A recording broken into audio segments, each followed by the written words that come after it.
Շնորհակալություն, պարոն Մինասյան, իհարկե ամենայն հարգանքով, որովհետև իրոք Հայաստանի Հանրապետության պատմության մեջ մեծ նշանակություն ունեցող կուսակցության մասին ենք մենք խոսում, բայց վերջին ու մենակ մեղադրանքներ չեն, որովհետև Հայաստանի առաջին հանրապետությունը եւս կապվում է դաշնակցություն կուսակցության անվան հետ եւ կարծում եմ, որ այդ իմաստով ժողովուրդը ընդհանուր առմամբ ունի այդ երախտագիտության զգացումը, բայց վերջին շրջանում բազմաթիվ հայցեր են ներկայացված եւ դաշնակցություն կուսակցությունը,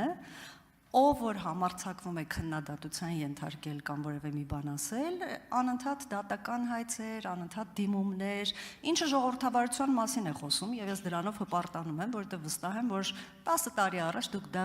դուք դա երբեք չէիք կարողանա անել եւ այսօրվա այդ հայցերի առատությունը խոսում է իրոք ժողովրդավարության մասին։ Բայց երբևէ փորձել եք օրինակ այդ ինքնահայեցման գործընթացը իրականացնել կուսակցության ներսում, օրինակ կարծել, մտածել են բանի շուրջ, որ գուցե ժամանակն է մի քիչ մոդեռնիզացվել, որոշակի բաներ փոխել, օրինակ տեսեք, այսօրվա մեր Հայաստանում շատ եզակի մշակութային եւ հասարակական գործիչներ են մնացել, որ իրոք հարգանքի են արժանի, անկախ իրենց քաղաքական պատկերացումներից, մոտեցումներից, դրանցից մեկն էլ Հակոբ Մովսեսն է։ Եթե այսքան վաստակ ունեցող մարդը նման արտահայտություն է արել, կարող է ավելի ճիշտ ճանապարհ պարզապես մոտենալ, հարցնել, պարզաբանել, քննարկել, գուցե ընդհանուր առմամբ մի մեծ կոնֆերանս անել, որպեսզի դաշնակցության ժամանակակից գործունեության վերաբերյալ այս տարընկալումները կարողանան քննարկել։ Սա մեկ հարցն է, այդպիսի փորձ արվել է թե չէ, եւ երկրորդ հարցը, որ ինձ հետաքրքրում է, գուցե նաեւ հռետորական է։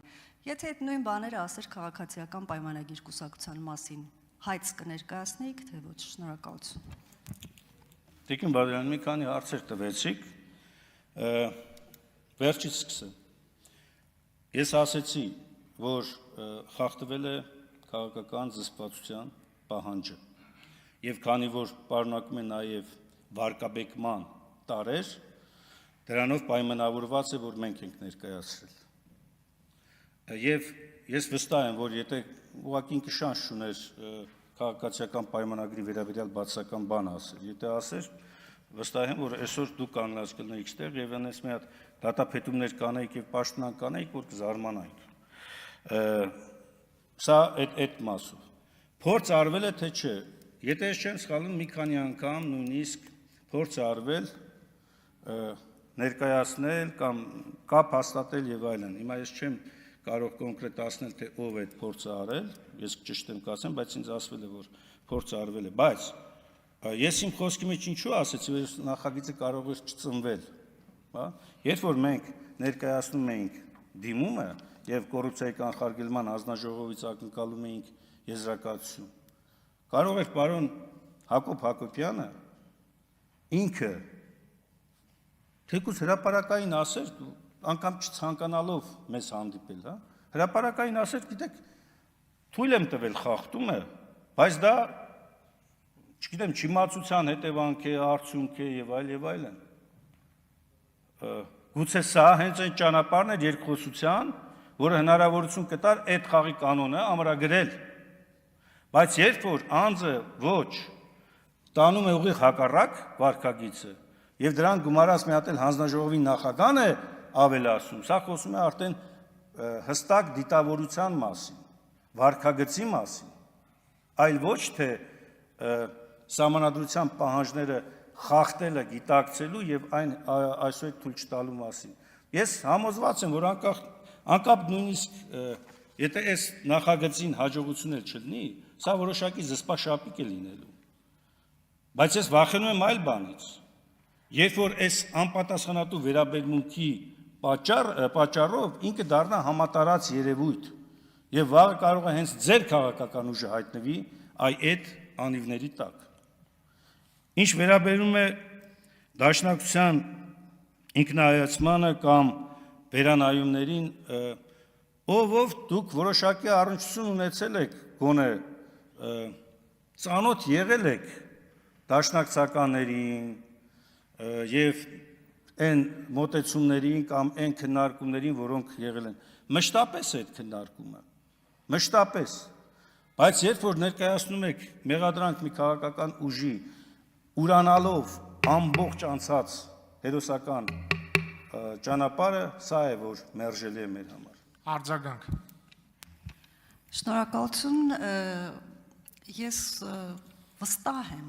ավելի քան վստահ եմ, որ Հակոբ Մովսես մշակութային եւ հասարակական գործիչը, եթե տեսներ խնդիրներ կամ վտանգներ իր ամբողջ կենսափորձով, իր ամբողջ ներդրումներով, հա, վերջին շրջանում հայ ժողովրդի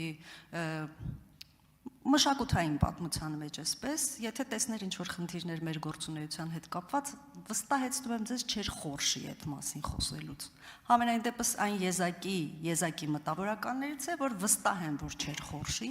դրա համար կարծում եմ, որ սա նաև շատ լավ առիթ է, թեկուզ այսպիսի պարզաբանումների արդյունքում ավելի այսպես դեպի հաշտեցման գնալու, բայց միևնույն ժամանակ, պարոն Մինասյան, ես կարծում եմ, որ համենայն դեպս իմ ընկալումն է, խնդրում եմ հանկարծ ամենայն հարգանքով չնեղանալ,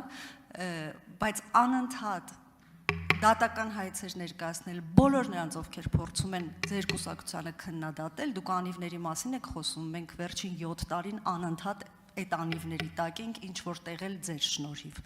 բայց անընդհատ բոլորին չենք մեղադրում, այլ փորձում ենք ինքնահայեցման ճանապարհով կատարելագործվել, ներողություն եմ խնդրում, շնորհակալություն։ Խնդրում եմ պահել ժամանակը։ Համեցեք, պարոն Մինասյան։ Տիկին Բադալյան, ուրեմն նախկին падգամավոր Արման Բաբաջանյանը այս ամբիոնից ձեր ներկայությամբ Դաշնակցությանը համարել էր տերորիստական կազմակերպություն։ Մենք դիմել ենք դատարան հայց, ժողովրդավարության կանոններին համաձայն, այդ է չէ անդադ քարոզում մեզ, ասում եք դիմեք դատարան, կա դատարանները հնարավորություն են տալիս, դիմեցիք դատարան։ Դատարանով 3 կացյանով պարտավորեցվեց, որ Արման Բաբաջանյանը պետք է ներողություն խնդրի իր արտահայտությունների համար։ Մինչև այսօր դատական ակտը չի կատարվել։ Մի քանի անգամ այս ամբիոնից հանձնաժողովում պարոն Վլադիմիր Վարդանյանը կվկայի, նաև գլխավոր դատախազին, քննչականի պատասխանատուներին, ասել են, ինչի չի կատարվում այդ ակտը։ Ինչու չի կատարվում այն ակտը, որը օրինական ուժի մեջ մտած դատական ակտ է։ Պատասխանը գիտեք որն է։ Քննությունը ընթանում է։